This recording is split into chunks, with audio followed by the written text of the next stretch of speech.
আপনি আমাকে যদি এখন রাষ্ট্রপ্রধান করে দেন, আমিও বাংলাদেশ চালাতে পারবো না, কেন বাংলাদেশের প্রত্যেকটা সেক্টরে দুর্নীতি আছে। ওই সমস্ত দুর্নীতিবাজ সচিবেরা, মন্ত্রীরা, ওসিরা, ডিসিরা 1 সেকেন্ড আপনাকে রাষ্ট্র চালাতে দিবেন, আপনাকে উৎখাত করে ফেলে দিবে। তাহলে আপনি এরকম দুর্নীতিগ্রস্ত একটা কাঠামোর মধ্যে বলবেন আমি ইসলাম প্রতিষ্ঠা করব? আপনাকে একদল সৎ ন্যায়পরায়ণ প্রজন্ম আগে নিয়ে আসতে হবে। যে সৎ ন্যায়পরায়ণ প্রজন্ম টাকার কাছে বিক্রি হবে না, চাপের কাছে বিক্রি হবে না, তার দায়িত্বের আমানত রক্ষা করবে মৃত্যু হয়ে গেল। এটা হচ্ছে সৎ এবং ন্যায়পরায়ণ। এরা যদি রাষ্ট্র ক্ষমতায় যায় তো গত 16 বছর যা টাকা পাচার হয়েছে এরা তার চেয়ে বেশি করবে।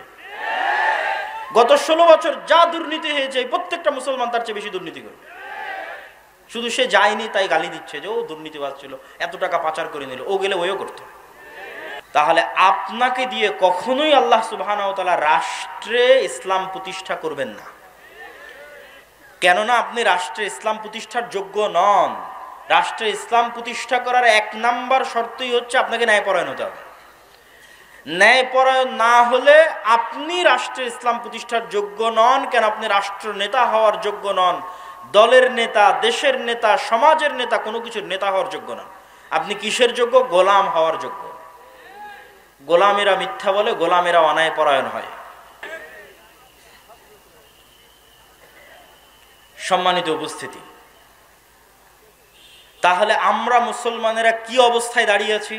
আমরা মুসলমানেরা রাসূলুল্লাহ সাল্লাল্লাহু আলাইহি ওয়াসাল্লামের ওই হাদিসের উপর দাঁড়িয়ে আছি যে হাদিসে রাসূল সাল্লাল্লাহু আলাইহি ওয়াসাল্লাম বলেছেন, সালাসাতুন মান কুন্না ফিহি বা আরবাউন মান কুন্না ফিহি, 3টা বৈশিষ্ট্য বা 4টা বৈশিষ্ট্য যার মধ্যে থাকবে সে মুনাফিকান খালেসা, সে স্পষ্ট মুনাফিক। ইদা হাদ্দাসা কাযাবা, যখন কথা বলে মিথ্যা বলে। ওয়া ইদা ওয়াদা আখলাফা, যখন ওয়াদা করে ভঙ্গ করে। ওয়া ইদা তুমিনা খানা, যখন আমানত রাখা হয় তখন সে আমানতের খেয়ানত করে। তো কথা বললে মিথ্যা বলে, ওয়াদা দিলে ভঙ্গ করে, আমানতের খেয়ানত করে, মানে দায়িত্ব দেওয়া হয়েছে দায়িত্বের খেয়ানত করেছে। বাবা মারা গেছে, সম্পত্তি বন্টন করতে হবে, এই কাজটা আপনার কাছে আমানত। আপনি প্রতিষ্ঠানের প্রিন্সিপাল, প্রতিষ্ঠান আপনার কাছে আমানত। আপনি থানার ওসি, থানা আপনার কাছে আমানত। প্রত্যেক দায়িত্বশীলের কাছে তার দায়িত্ব আমানত। তাহলে ওই দায়িত্ব সে পূর্ণাঙ্গ রূপে বাস্তবায়ন না করে কম্প্রোমাইজ করেছে, মানে তারা সব কি হয়ে গেছে বলেন তো? বলেন না কেন? কি হয়ে গেছে? মুনাফিক হয়ে গেছে।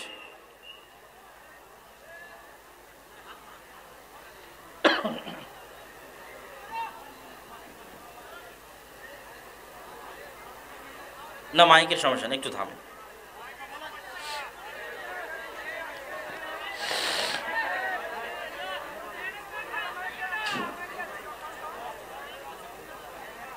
তো ইযা হাদ্দাসা কাযাবা, যখন কথা বলে মিথ্যা বলে, ওয়াদা করে ভঙ্গ করে, আমানত রাখা হলে আমানতের খেয়ানত করে।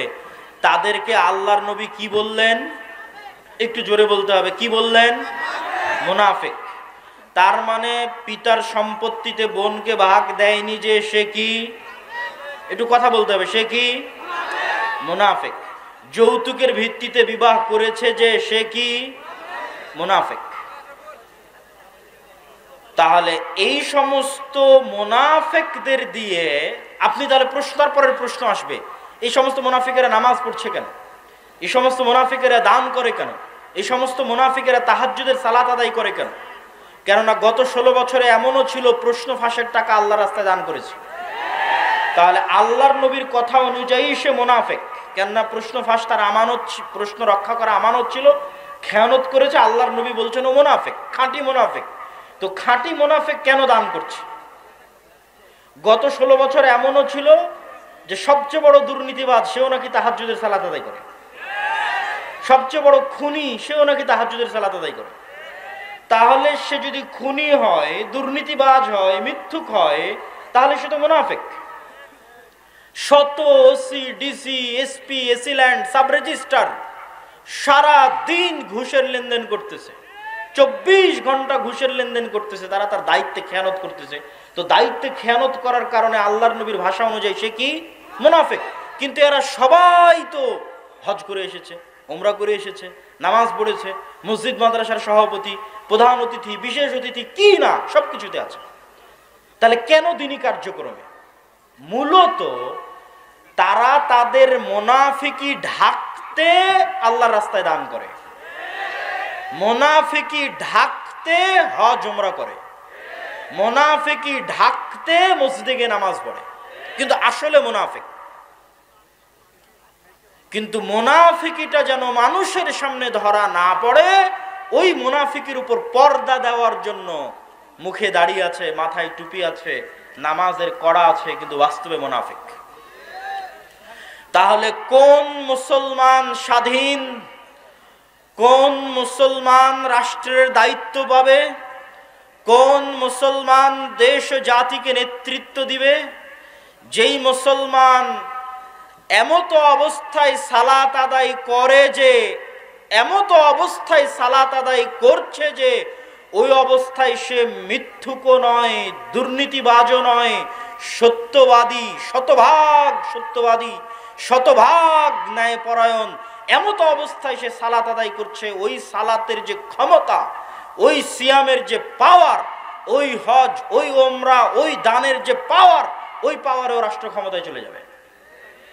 ওই পাওয়ার দিয়ে আল্লাহ পৃথিবীতে সব নবী রাসূল পাঠিয়েছেন। পৃথিবীতে আসা প্রত্যেক নবী রাসূল জন্মগত সত্যবাদী, জন্মগত আমানতদার, জন্মগত ন্যায়পরায়ণ। আমাদের নবী মুহাম্মদ সাল্লাল্লাহু আলাইহি ওয়াসাল্লামের ক্ষেত্রেও জন্মগত তিনি সত্যবাদী, জন্মগত আমানতদার, জন্মগত ন্যায়পরায়ণ। আবু বকর, ওমর, উসমান, আলী, এমনকি যে আবু সুফিয়ান রাদিয়াল্লাহু তাআলা আনহুর নাম আমরা শুনি, দীর্ঘদিন যাবৎ মক্কার কাফের কুরাইশ মুশরিকদের নেতৃত্ব দিয়েছেন, তিনিও বাদশাহ হিরাক্লিয়াসের দরবারে দাঁড়িয়ে মিথ্যা বলেননি। তখন কাফের ছিলেন, মিথ্যা বলেননি। কেননা মিথ্যা তাদের অস্তিত্বের মধ্যে ছিল না। আর আমাদের অস্তিত্বের মধ্যে মুসলমানদের অস্তিত্ব চেক করবেন, ইউরোপ আমেরিকায় যত মুসলমান গেছে তাদের অনেকেই, অধিকাংশই, সবাই নয়, যে দেখেন কোথাও না কোথাও মিথ্যা বলেছে। মিথ্যা বলে সরকারের কাছে অতিরিক্ত ফায়দা নিচ্ছে। মুসলমান কাফেরের কাছে অতিরিক্ত উপকার নিচ্ছে, মুসলমান ইহুদি খ্রিস্টানের কাছে অতিরিক্ত অর্থনৈতিক লাভ নিচ্ছে মিথ্যা বলে। দ্বিতীয় যে কাজটি আমাদের করতে হবে সেটা হচ্ছে সোশ্যাল জাস্টিস।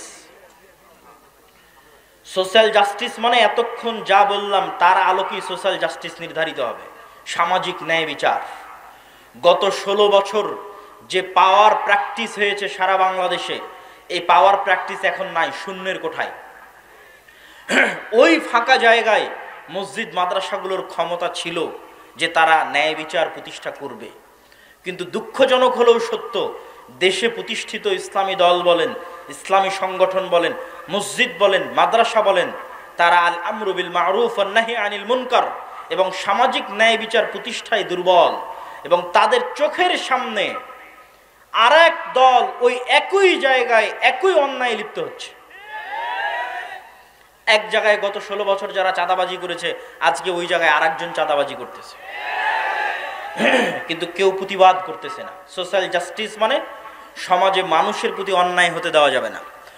আপনি যদি রাষ্ট্রে ইসলাম প্রতিষ্ঠা করতে চান, রুট লেভেলে ন্যায় বিচার প্রতিষ্ঠা করতে হবে। কাকে প্রতিষ্ঠা করতে হবে? যে ইসলামের ধারক ও বাহক, মানে যে বলছে যে আমি চাই রাষ্ট্রে ইসলাম প্রতিষ্ঠা হোক, ওকে ন্যূনতম ওর গ্রামে, ওর পাড়ায় মানুষের উপর যেন জুলম না হয়। যেমন বাপ যদি মারা যায় তো বোনকে যেন তার ন্যায় হিস্সা বুঝিয়ে দেওয়া হয়, এটি জোরপূর্বক বাস্তবায়ন করবে। কোনো মেয়ের বিবাহ যেন যৌতুকের ভিত্তিতে না হয়, এটি জোরপূর্বক বাধা দিবে। আল আমরু বিল মারুফ ওয়ান নাহি আনিল মুনকার করবে। এটি হচ্ছে সোশ্যাল জাস্টিস। কোনো এক গ্রাম, কোনো এক এলাকা, কোনো এক পাড়া, কোনো এক মাদ্রাসা, কোনো এক শিক্ষা প্রতিষ্ঠান, কোনো এক ইসলামী দল, ইসলামী সংগঠনে যদি ন্যায় প্রতিষ্ঠা হয়ে যায়, ওর হাত দিয়ে রাষ্ট্রে ইসলাম প্রতিষ্ঠা হবে। তার মানে কি ইসলামী দল, ইসলামী সংগঠন, মসজিদ মাদ্রাসায় ন্যায় নাই? নাই। এই যে মাদ্রাসায় মাদ্রাসায় মতবিরোধ, দলে দলে মতবিরোধ, এর থেকে ও বের হয়েছে, ওর থেকে ও বের হয়েছে, এগুলো একটাও মাসলা মাসাইলের কারণে নয়। এগুলো একটা আবেগের কারণে। প্রত্যেকটা জায়গায় ন্যায়ের অভাব আছে। হয় যিনি ইসলামী দলের আমির উনি ন্যায়পরায়ণ নন, জালেম, অথবা যিনি ইসলামী দলের মামুর কর্মী সে ন্যায়পরায়ণ নয়, জালেম। যে কর্মী রাত দিন পরিশ্রম করছে তাকে পদ না দিয়ে যে পা চাটছে ওকে পদ দিয়ে দিচ্ছে, এটাই হচ্ছে ন্যায়ের খেলাফ। ন্যায় নাই, ওর দ্বারা রাষ্ট্রে ইসলাম প্রতিষ্ঠা হবে না। ও তো ওর দলের মধ্যে ইসলাম প্রতিষ্ঠা করতে পারেনি। দলের মধ্যে ইসলাম, আর মাদ্রাসা ইসলাম প্রতিষ্ঠা করবে। মাদ্রাসা ইসলাম মানে 5 ওয়াক্ত সালাত হচ্ছে এটা না। 5 ওয়াক্ত সালাত তো হবেই, কিন্তু আপনি যদি মনে করেন আমি রাষ্ট্রে ইসলাম প্রতিষ্ঠা করব, তাহলে আপনি যে জায়গায় আছেন ওখানে শতভাগ ন্যায় প্রতিষ্ঠা করতে হবে। আপনি ন্যায় প্রতিষ্ঠা করতে ব্যর্থ হয়েছেন তো অবশ্যই আপনি রাষ্ট্রে ইসলাম প্রতিষ্ঠা করতে ব্যর্থ হবেন। সম্মানিত উপস্থিতি, সর্বোপরি লাস্ট পয়েন্ট হচ্ছে আমাদের মুসলমানদের সবচেয়ে বড় সমস্যা হচ্ছে আমরা শর্ট টার্ম চিন্তা করি। আমাকে এখনই ভোট করে এখনই নির্বাচনে জিতে রাষ্ট্রে ইসলাম প্রতিষ্ঠা করতে হবে। যে এরকম শর্ট টার্ম চিন্তা করতেছে আমাকে এখনই নির্বাচন করে এখনই ভোটে জিতে এখনই রাষ্ট্রে ইসলাম প্রতিষ্ঠা করতে হবে, ও তার কয়দিন পরে আর থাকবে না। মানে তার কয়দিন পর আবারও কেউ আসবে যে রাষ্ট্র ক্ষমতায় চলে যাবে। সে যেমন আজ এখনই চলে যাওয়ার চেষ্টা করতেছে, স্থায়ী থাকতে পারবে না। তাহলে করতে হবে কি? আপনাকে 50 বছর 100 বছরের প্ল্যান করতে হবে যে আমি 50 বছর পর 100 বছর পর, আজ এখন নয়, 50-100 বছর পর পূর্ণাঙ্গ ইসলাম পূর্ণাঙ্গ ক্ষমতার সাথে বাংলাদেশের রাষ্ট্র ক্ষমতায় যাবে। তার জন্য কি করা লাগবে সেই পরিকল্পনা রেডি কর। এইটা ইহুদিরা করে, তারা করেছে। আজকে তারা যে জায়গায় আছে এটা 200 বছর আগের পরিকল্পনা। আর যখনই আপনি এই পরিকল্পনা করবেন তখনই দেখবেন যে আপনাকে শক্তিশালী প্রতিষ্ঠান তৈরি করতে হচ্ছে। আমাদের শক্তিশালী প্রতিষ্ঠান নাই। এই লক্ষ লক্ষ কোটি কোটি পঙ্গপালের মতো ভোটার থেকে কোনো উপকার নেই। 5ই আগস্টের এই ছাত্র জনতার আন্দোলনে বেশিরভাগ মুসলমান ধর্মপ্রাণ মানুষ জীবন দিয়েছে। আর রাষ্ট্র ক্ষমতায় কারা গেছে? বেশিরভাগ এনজিও রাষ্ট্র ক্ষমতায় গেছে। কেন? ওই এনজিও গুলো বাংলাদেশের শক্তিশালী প্রতিষ্ঠান আছে, শক্তিশালী মিডিয়া আছে। বাংলাদেশে আমাদের মুসলমানদের পঙ্গপালের মতো এরকম আমার এরকম হাজার হাজার দর্শক শ্রোতা ভক্ত আছে, কিন্তু আমার শক্তিশালী মিডিয়া নাই বাংলাদেশে। আমার বাংলাদেশের শক্তিশালী কোনো অর্থনৈতিক প্রতিষ্ঠান নাই, এরকম কোনো ইসলামী দলের নাই, কোনো ইসলামী সংগঠনের নাই। সম্মানিত উপস্থিতি, তাহলে আমাদেরকে শক্তিশালী প্রতিষ্ঠান প্রতিষ্ঠা করতে হবে এবং দীর্ঘমেয়াদী পরিকল্পনা করতে হবে। ওই শক্তিশালী প্রতিষ্ঠান না থাকার কারণেই দেখবেন একজন অপরাধী যখন কোনো কিছু করছে তার সামনে কত বড় গুণ লাগিয়ে হেডিং করা হচ্ছে, আর একজন আলেম সে যখন কিছু করছে বলছে তথাকথিত মৌলবী। অথবা বড় অপরাধীকে যখন আদালতে পেশ করা হচ্ছে হাতে হ্যান্ডকাপ নাই, কিন্তু আলেমকে যখন আদালতে পেশ করা হচ্ছে মোটা রশি দিয়ে হাত বেঁধে আদালতে পেশ করা হচ্ছে। এটাই হচ্ছে রাষ্ট্রীয় কাঠামোগত বিদ্বেষ, যা আপনার অজান্তে হয়ে আছে। আপনি এটার সাথে ফাইট দিয়ে পারবেন না, ঠিক বলেও পারবেন না। ওটার সাথে ফাইট দিতে হবে শক্তিশালী প্রতিষ্ঠান তৈরি করার মাধ্যমে। এই শক্তিশালী প্রতিষ্ঠান তৈরি করার জন্য মুসলমানদের সন্তানদের চিন্তা করতে হবে, পরিকল্পনা করতে হবে। সর্বোপরি আমাদের সবচেয়ে বড় সমস্যা আমাদের তরুণ প্রজন্ম। আমাদের তরুণ প্রজন্ম নেশায় ব্যস্ত, মাদকতায় ব্যস্ত, জুয়ায় ব্যস্ত। আর আপনি অন্যদের তরুণ প্রজন্মকে দেখেন তারা কি করছে? তারা প্রোডাক্টিভ, তারা জ্ঞান অর্জন করছে, জ্ঞান বিতরণ করছে, জ্ঞান শিখছে। যেই দিন ফুটবল বিশ্বকাপ হচ্ছে সেই দিন আপনি ক্যামব্রিজ এবং অক্সফোর্ডের বিশ্ববিদ্যালয়ে কিছু বুঝতে পারবেন না, আর ঢাকা বিশ্ববিদ্যালয়ে দেখবেন হাজার হাজার ছাত্র একত্রিত হয়ে ফুটবল খেলা দেখছে। এটাই হচ্ছে আমাদের এবং তাদের মধ্যে পার্থক্য। কেন তারা পৃথিবী শাসন করছে আর আমরা কেন পৃথিবীর গোলাম হয়ে আছি? আমাদের এই প্রোডাক্টিভিটি না থাকা আমাদের সবচেয়ে বড় ব্যর্থতা। সম্মানিত উপস্থিতি, আমি আমার বক্তব্যের শেষের দিকে আপনাদের উদ্দেশ্যে আমার পুরো বক্তব্যের যদি সারমর্ম করি, তাহলে বাংলাদেশে রাষ্ট্রীয়ভাবে ইসলাম প্রতিষ্ঠা করতে সবচেয়ে বড় বাধাগুলোর 1 নম্বর বাধা কলোনিয়াল মাইন্ড সেটআপ, ঔপনিবেশিক গোলামীর মানসিকতা। 2 নম্বর বাধা ভুল রাজনৈতিক বয়ান। 3 নম্বর বাধা রাষ্ট্রীয় কাঠামোগত বিদ্বেষ। 4 নম্বর বাধা ব্যক্তিগত জীবনে মুসলমানেরা ন্যায়পরায়ণ নয়, মুসলমানেরা মিথ্যুক, দুর্নীতিবাজ, তাদের দিয়ে আল্লাহ কখনোই রাষ্ট্রে ইসলাম প্রতিষ্ঠা করাবেন না। আগে একদল প্রজন্ম লাগবে যে সত্যবাদী হবে, ন্যায়পরায়ণ হবে। 5 নাম্বার, আমাদের শক্তিশালী প্রতিষ্ঠান নাই। হাজার হাজার লক্ষ লক্ষ মানুষ আছে, কিন্তু লক্ষ লক্ষ মানুষের শক্তিশালী প্রতিষ্ঠান নাই। শক্তিশালী প্রতিষ্ঠান লাগবে। 6 নাম্বার, সমাজে সোশ্যাল জাস্টিস, ন্যায় বিচার, নিজ নিজ জায়গা থেকে ন্যায় বিচার প্রতিষ্ঠা করতে হবে, নিজ পরিবারে, নিজ সমাজে, নিজ গ্রামে। তাহলে আল্লাহ একদিন দয়াবান হয়ে আমাকে এবং আপনাকে সেই জায়গায় পৌঁছে দিবেন যেই জায়গায় যাওয়ার আমরা যোগ্য। আমাদের বাপদাদারা যেই জায়গায় ছিল, আমাদের পিতৃপুরুষরা যেই জায়গায় ছিল। ইসলামী খেলাফা কাল্পনিক কোনো থিওরি নয়। পৃথিবীতে সবচেয়ে বেশি শান্তি স্থাপনকারী, সবচেয়ে সাকসেসফুল, সবচেয়ে শক্তিশালী অর্থনৈতিক, রাজনৈতিক, রাষ্ট্রীয় কল্যাণমূলক সিস্টেম হচ্ছে ইসলামী খেলাফা। অতএব এটা বাস্তব পরীক্ষিত, সুতরাং সেটিকে নিয়ে আসতে চাইলে। আর 7 নাম্বার, যে সমস্ত তন্ত্রে মন্ত্রের মাধ্যমে আমরা চাচ্ছি যে আমরা যাব, এই তো আপনি আরো জরিপ করেন, আপনাদের এই বগুড়া, গাবতলী, গাইবান্ধা অঞ্চলের কতজন মেয়ের বিবাহ যৌতুকের ভিত্তিতে হচ্ছে, আর কতজন মেয়ের বিবাহ যৌতুক ছাড়া হচ্ছে, জরিপ করেন। তাহলে যতগুলো মেয়ের বিবাহ যৌতুকের ভিত্তিতে হচ্ছে, আপনি কি বলেন এটা ন্যায় হচ্ছে না অন্যায় হচ্ছে? অন্যায় হচ্ছে। কিন্তু ওই যৌতুকের বিবাহে যতজন উপস্থিত হচ্ছে, হাজি, নামাজি, ওমরাকারী, দানবীর, হুজুর, কাজী, সবই তো আল্লাহওয়ালা। তাহলে এই সমস্ত আল্লাহওয়ালা হাজি, নামাজি, কাজী যে যৌতুকের ভিত্তিতে বিবাহ দিচ্ছে, উপস্থিত হচ্ছে, দাওয়াতে যাচ্ছে, তাদেরকে দিয়ে আল্লাহ সুবহানাহু ওয়া তাআলা কখনোই রাষ্ট্রে ইসলাম প্রতিষ্ঠা করাবেন না। কেননা সে অন্যায় পরায়ণ। সে যদি আজ যৌতুকের সাথে আপোষ করে, কাল রাষ্ট্র ক্ষমতায় গেলে ও সবচেয়ে বড় দুর্নীতিবাজ হবে।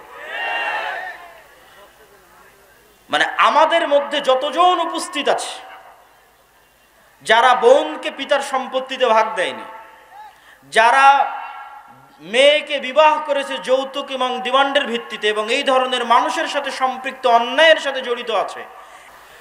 এতক্ষণ হয়তো রাষ্ট্রীয় পর্যায়ে বললাম, এই জন্য আপনারা খুব ঠিক ঠিক বললেন। আমাদের ব্যক্তিগত জীবনে যদি আসি, তাহলে কি হবে দেখেন। আপনারা যারা আজ পুরো গাবতলীতে জরিপ করেন, পুরো বগুড়া জেলায় জরিপ করেন, পুরো গাইবান্ধাতে জরিপ করেন, যে কতজন পিতার মৃত্যুর পর তার সন্তান পিতার সম্পত্তিতে বোনকে ন্যায়ের সাথে ভাগ দিয়েছে, জরিপ করেন। আপনারা যারা সামনে উপস্থিত আছেন তারা প্রশ্ন করেন, আপনার আশেপাশে তাকান, পাড়া প্রতিবেশীর দিকে তাকান, কল্পনা করেন কতজন তার পিতার মৃত্যুর পর পিতার সম্পত্তিতে বোনকে ন্যায়ের সাথে ভাগ দিয়েছে। একদল তো আছে ভাগই দেয়নি, কেউ যদি দিয়ে থাকে তাহলে বগুড়ার জলেশ্বরী তলার জমিটা নিজে নিয়েছে, আর বগুড়ার যেটা সারিয়াকান্দির নদীতে ভেঙে আছে ওটা বোনকে দিয়েছে।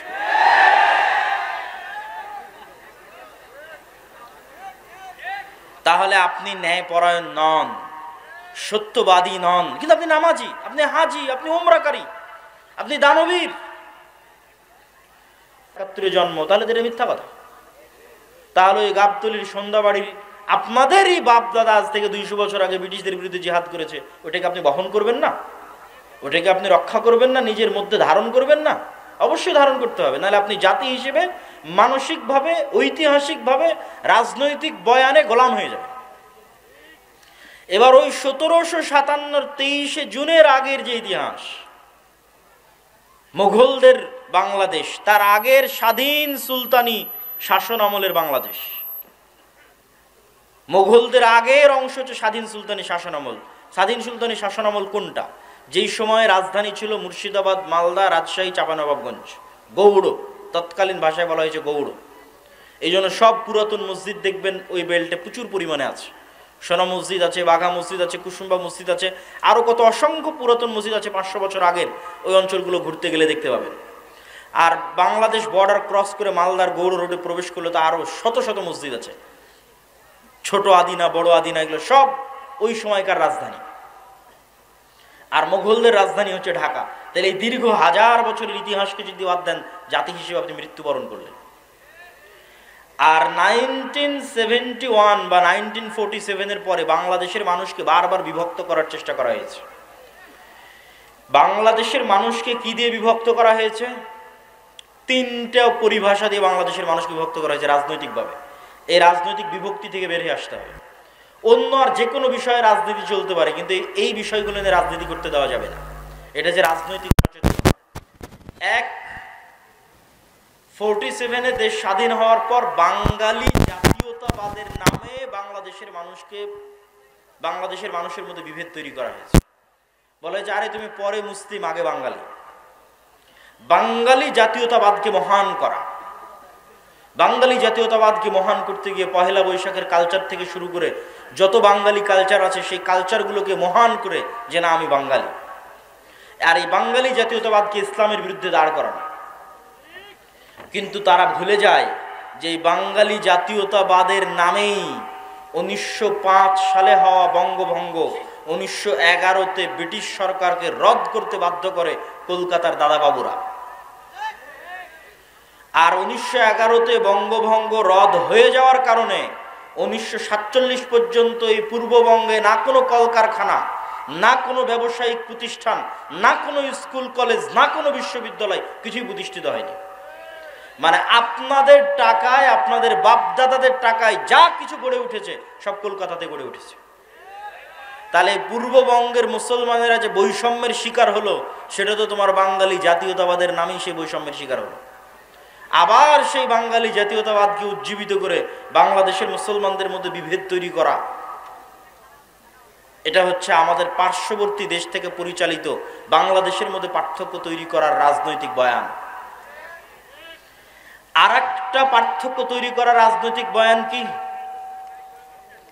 1971-এর পরে যে অমুক মুক্তিযোদ্ধা, অমুক রাজাকার, এটা হচ্ছে দেশকে ভাগ করে দেওয়া, দেশের জনগণকে ভাগ করে দেওয়া। পৃথিবীর কোন উন্নত দেশে আপনি এইভাবে দেশের নাগরিকদের মধ্যে বিভেদ তৈরি করা দেখতে পাবেন না। স্বয়ং আমাদের নবী মুহাম্মদ সাল্লাল্লাহু আলাইহি ওয়াসাল্লাম মক্কা বিজয়ের পরেও এরকম বিভেদ তৈরি হতে দেননি। একটা ছোট্ট ঘটনা বলি। মক্কা বিজয়ের পর একটা যুদ্ধ হয়েছিল, হুনাইনের যুদ্ধ। হুনাইনের যুদ্ধের সব গনিমতের মাল আল্লাহর নবী মক্কার নবমুসলিমদের মধ্যে বন্টন করে দিয়েছেন। যারা মক্কার এতদিন কাফের ছিল, মুশরিক ছিল, আল্লাহর নবীর বিরুদ্ধে বদরে যুদ্ধ করেছে, উহুদে যুদ্ধ করেছে, খন্দকে যুদ্ধ করেছে, তাদের মধ্যে তারা আজ মক্কা বিজয়ের সময় মুসলমান হয়ে গেছে, তাদের মধ্যে আল্লাহর নবী হুনাইনের সকল সম্পদ বন্টন করে দিলেন। তো শয়তান ওয়াসওয়াসা দিল মদিনায় চলে যাওয়া মুহাজির আর আনসারদের মধ্যে, ইসলামের জন্য জীবন দিলাম আমরা, যুদ্ধ করলাম আমরা। মানে আপনাদের পরিভাষায় যদি বলি যে আমরা হচ্ছে মুক্তিযোদ্ধা আর সব টাকা পয়সা নিয়ে চলে গেল রাজাকাররা, ওই সময়ের পরিভাষাটা যদি বুঝতে চান যে আমরা মুহাজির এবং আমরা আনসার, আমরা ইসলামের জন্য সকল কিছু করলাম, অথচ আজ হুনাইনের যুদ্ধের সকল গনিমতের মাল আল্লাহর নবী মক্কার এই কাল পরশু যারা মুসলমান হলো মক্কা বিজয়ের সময় তাদের মধ্যে দিয়ে দিলেন। এই কানা ঘুষা কিন্তু আল্লাহর নবীর কান পর্যন্ত চলে গেল। কিন্তু রাসূল সাল্লাল্লাহু আলাইহি ওয়াসাল্লাম এই বিভেদ রাখতে দেননি। কেন? তিনি জানেন যে এই বিভেদ এই ভবিষ্যৎ ইসলামী রাষ্ট্রকে ক্ষতিগ্রস্ত করবে। তখন তিনি কি বললেন? তিনি বক্তব্যে দাঁড়িয়ে বললেন, এই মদিনার মুহাজিরেরা, মদিনার আনসারেরা, লম্বা ঘটনা, হে মদিনার মুহাজিরেরা, হে মদিনার আনসারেরা, আজকে হুনাইনের সকল গনিমতের মাল নিয়ে চলে যাবে মক্কার নবমুসলিমেরা, আর মুহাম্মদ সাল্লাল্লাহু আলাইহি ওয়াসাল্লাম নিজে তোমাদের সাথে মদিনায় ফিরে যাবে, অথচ আমার বাপদাদার বাড়ি মক্কায়। আল্লাহু আকবার। তোমরা কোনটা চাও? মুহাম্মদ সাল্লাল্লাহু আলাইহি ওয়াসাল্লাম তোমাদের সাথে সশরীরে মদিনায় ফিরে যাক? সাহাবীরা আবেগতাড়িত হয়ে গেলেন। তো আল্লাহর নবী এই বিভেদকে স্থায়ী করতে দেননি। এবং দেখেন মুহাম্মদ সাল্লাল্লাহু আলাইহি ওয়াসাল্লাম মক্কা বিজয়ের পরও মদিনায় থেকে গেছেন। এখন তো মক্কা বিজয় হয়েছে, ওনার শৈশবের স্মৃতি বিজড়িত শহর মক্কা, কৈশোরের স্মৃতি বিজড়িত শহর মক্কা, যৌবনের স্মৃতি বিজড়িত শহর মক্কা। এখন তো মক্কা বিজয় হয়ে গেছে, তার অধীনস্থ তিনি মদিনা ছেড়ে দিয়ে মক্কা আসতে পারেন। কিন্তু তিনি বললেন মুহাম্মদ সাল্লাল্লাহু আলাইহি ওয়াসাল্লাম নিজে ফিরে যাবে মদিনায়, আবার ধন সম্পদ দিয়ে দিলেন নবমুসলিমদের। তিনি ঐক্যটা রক্ষা করলেন। এই জন্য এই ধরনের বিভেদ এই দুইটা বিভেদ, বাঙালি জাতীয়তাবাদের মাধ্যমে মুসলমানদের মধ্যে বিভেদ তৈরি করা বাংলাদেশের মুসলমানদের মধ্যে, এবং 1971-এর চেতনাকে বিক্রি করে বিভেদ তৈরি করা, যা গত 15-16 বছর ছিল, ভবিষ্যতে আর কাউকে কোনোদিন করতে দেওয়া যাবে না। এবার আরো সামনের দিকে চলে আসি। রাষ্ট্রে ইসলাম প্রতিষ্ঠা করতে বাধা কি? রাষ্ট্রে ইসলাম প্রতিষ্ঠা করতে চতুর্থ বাধা বিজাতীয় মতবাদ, গণতন্ত্র, সমাজতন্ত্র, ধর্মনিরপেক্ষ মতবাদ, যেটিকে সেকুলারিজম, কিছুক্ষণ আগে যে মতবাদের বিষয়ে বললাম, লিবারালিজম, জাতীয়তাবাদ, ন্যাশনালিজম, এই প্রত্যেকটা মতবাদ রাষ্ট্রে ইসলাম প্রতিষ্ঠায় বাধা।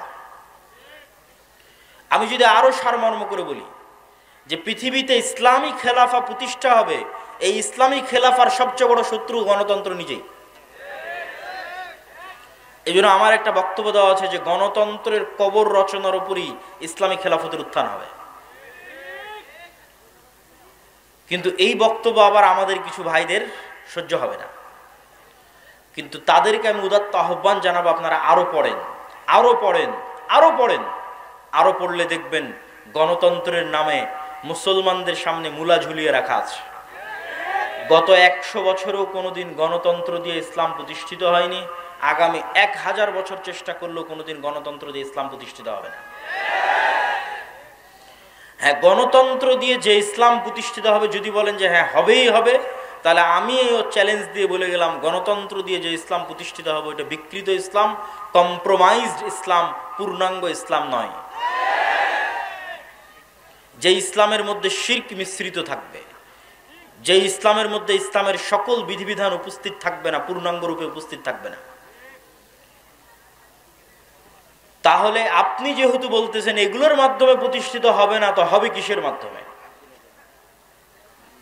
যেটির মাধ্যমে প্রতিষ্ঠিত হবে, আজকে আপনাদের সামনে 2টি বা 3টি উপায় বলবো, যা প্রায় এই পরের পয়েন্টগুলো প্রায় সব বক্তব্যে আমার বলা আছে এবং আপনাদেরও শোনা উচিত। 1, ইসলামী খেলাফা বা ইসলামী রাষ্ট্র বলতে কি বুঝায় এটা পরিষ্কার থাকতে হবে। ইসলামী খেলাফা বা ইসলামী রাষ্ট্র মানে আজকে এখানে আপনাদের সবাইকে জোরপূর্বক আমি সালাত আদায় করিয়ে দিলাম, জোরপূর্বক আপনাদের মহিলাদের মা বোনদের পর্দা করিয়ে দিলাম, বিষয়টি এমন নয়। ইসলামী খেলাফায় এই জিনিসগুলো থাকবে, কিন্তু ইসলামী খেলাফা মানে 1 নম্বরে আপনাদের মধ্যে ন্যায় বিচার প্রতিষ্ঠিত হবে।